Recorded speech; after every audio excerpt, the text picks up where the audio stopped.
जय हिंद बच्चों।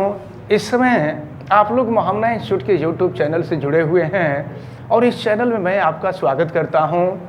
आज हम लोग संधारित्रों का संयोजन पढ़ेंगे। देखिए, ढेर सारे ऐसे ऑपरेटर्स होते हैं जिनमें एक संधारित्र से काम नहीं चलता है, इसलिए कई संधारित्रों को आपस में जोड़ने की आवश्यकता पड़ती है। तो संधारित्रों को आपस में जोड़ने को ही संधारित्रों का संयोजन कहते हैं। संधारित्रों को आपस में जोड़ने के दो तरीके होते हैं, एक श्रेणी क्रम होता है और दूसरा समांतर क्रम होता है जिसे हम पार्श्व क्रम भी कहते हैं। ये श्रेणी क्रम और समांतर क्रम दोनों बहुत ही महत्वपूर्ण हैं। समांतर क्रम को नॉर्मली पार्श्व क्रम के नाम से जाना जाता है। ये दोनों बहुत ही महत्वपूर्ण हैं। ये दोनों में से कोई एक एग्जाम में ज़रूर पूछा जाता है और इस पर बेस्ट न्यूमेरिकल भी आपसे पूछे जाते हैं। तो अब हम शुरू करने जा रहे हैं संधारित्रों का संयोजन। संधारित्रों के संयोजन में भी पहले हम श्रेणी क्रम शुरू करेंगे, लेकिन इसके पहले मैं आपको बता दूं कि अगर आप चैनल पे नए हैं तो चैनल को सब्सक्राइब जरूर कर लीजिए, बेल आइकन को आप प्रेस भी कीजिए ताकि पढ़ने वाले जितने वीडियो हैं उनकी सूचना आपको मिलती रहे। आप को किसी प्रकार की कोई दिक्कत समझ में आती है तो कमेंट करके आप बतावें भी। वीडियो को मैक्सिमम स्टूडेंट तक आप शेयर भी करें और वीडियो को लाइक आप जरूर करेंगे। तो चलिए हम शुरू करते हैं श्रेणी क्रम, संधारित्रों के संयोजन में श्रेणी क्रम। तो अब हम लोग देखेंगे कि संधारित्रों का श्रेणी क्रम संयोजन क्या होता है।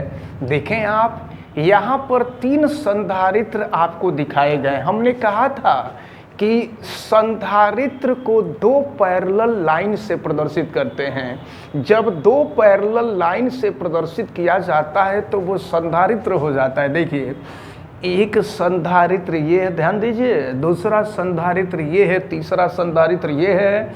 और देखिए, पहले संधारित्र का ये है पहला प्लेट, ये दूसरा प्लेट, दूसरे संधारित्र का पहला प्लेट, दूसरा प्लेट, तीसरे संधारित्र का पहला प्लेट, दूसरा प्लेट। और फिर देखें, जब पहले संधारित्र के दूसरे प्लेट का संबंध दूसरे संधारित्र के पहले प्लेट से और दूसरे संधारित्र के दूसरे प्लेट का संबंध तीसरे संधारित्र के पहले प्लेट से और फिर पहले संधारित्र के पहले प्लेट का संबंध आवेश स्रोत से और अंतिम यानी तीसरे संधारित्र के दूसरे प्लेट का संबंध अर्थ से कर देते हैं, तो संधारित्रों को आपस में जोड़ने के इस प्रकार के क्रम को हम श्रेणी क्रम कहते हैं।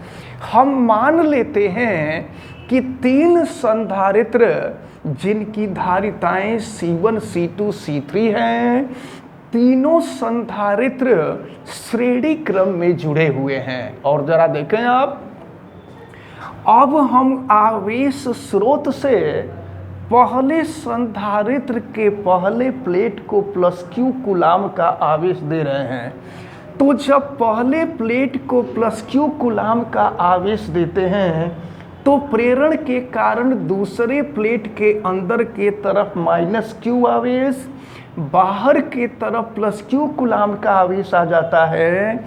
लेकिन दूसरे प्लेट का संबंध दूसरे संधारित्र के पहले प्लेट से होता है, इसलिए यहाँ बाहर का जो धन आवेश होता है यह दूसरे संधारित्र के पहले प्लेट पर चला जाता है। और इस प्रकार प्रेरण के कारण दूसरे संधारित्र के दूसरे प्लेट के अंदर के तरफ -Q कूलाम का आवेश और फिर बाहर के तरफ आ जाता है +Q कूलाम का आवेश। फिर इसका संबंध तीसरे संधारित्र के पहले प्लेट से होता है, इसलिए ये +Q कूलाम का आवेश तीसरे संधारित्र के पहले प्लेट पर आ जाता है और प्रेरण के कारण दूसरे प्लेट के अंदर के तरफ -Q कूलाम का आवेश और बाहर के तरफ आ जाता है +Q कूलाम का आवेश। लेकिन इसका संबंध पृथ्वी से होता है, इसलिए बाहर के तरफ के जितने धन आवेश होते हैं संपूर्ण धन आवेश चले जाते हैं पृथ्वी में।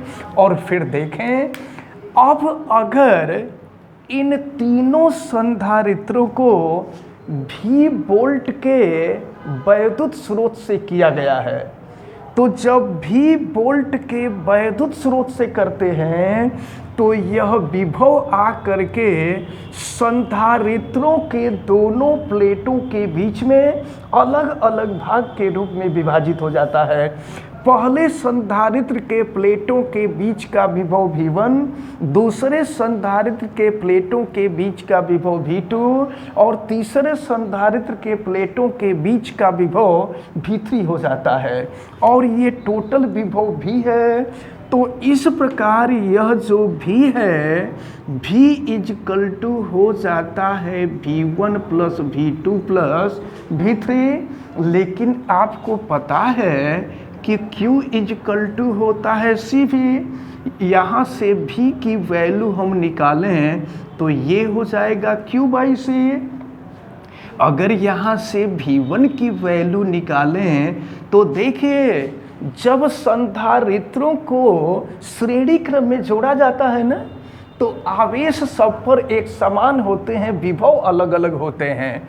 तो आवेश एक समान होगा, ये Q अपान हो जाएगा C1। V2 की वैल्यू निकालेंगे हो जाएगा Q अपान C2। और अगर V3 की वैल्यू निकालें तो ये हो जाएगा आपका Q अपान C3। अब हम V1, V2, V3 की वैल्यू यहाँ रख देते हैं और फिर देखते हैं क्या मिलता है। V equal to Q upon C1 plus Q upon C2 plus Q upon C3 हो जाएगा। अब V इजकल टू यहाँ से Q अगर हम कॉमन ले लेते हैं तो कॉमन लेने के बाद 1 upon C1 plus 1 upon C2 plus 1 upon C3 हो जाएगा। और फिर देखें, अगर संधारित्रों की तुल्य धारिता, तुल्य धारिता का मतलब कुल धारिता, तो अगर श्रेणी क्रम में जुड़े हुए संधारित्रों की तुल्य धारिता C हो तो V के जगह पे हम रख देंगे Q बाई C। देखिए यहाँ रख देते हैं Q by C equal to, ये है Q 1 upon C1 plus 1 upon C2 plus हो जाएगा 1 अपान C3। यहाँ Q से Q कैंसिल हो जाएगा और यहाँ से 1 अपान C इजकल टू निकल जाएगा। 1 upon C equal to 1 upon C2 plus 1 upon C2, 1 upon C1 plus 1 upon C2 plus 1 upon C3। तो C1, C2, C3 तीनों संधारित्रों की अलग अलग धारिताएं हैं और C जो है तुल्य धारिता है। तो इस प्रकार हम कह सकते हैं कि श्रेणी क्रम में जुड़े हुए संधारित्रों के तुल्य धारिता का व्युत्क्रम उनके अलग अलग धारिताओं के व्युत्क्रमों के योग के बराबर होता है। ये आपसे बोर्ड के एग्जाम में ये सूत्र भी प्राप्त करने के लिए कहता है, या इस सूत्र पर बेस्ड न्यूमेरिकल भी आपसे पूछे जाते हैं। और हमें उम्मीद है कि ये श्रेणी क्रम आप सभी लोगों को बहुत अच्छी तरह से समझ में आया होगा। तो हमें उम्मीद है कि ये संधारित्रों के संयोजन का श्रेणी क्रम आप सबको बहुत अच्छी तरह से समझ में आया होगा। आप वीडियो को लाइक ज़रूर कीजिएगा, चैनल को अगर सब्सक्राइब नहीं किए तो चैनल को सब्सक्राइब भी कीजिएगा, बेल आइकन को प्रेस करें। और अगर किसी प्रकार की कोई दिक्कत समझ में आती है तो आप कमेंट भी करें। इस वीडियो को मैक्सिमम स्टूडेंट तक शेयर कीजिए ताकि मैक्सिमम स्टूडेंट इसको अच्छी तरह से समझ सकें। आप सभी लोगों का बहुत बहुत धन्यवाद। जय हिंद।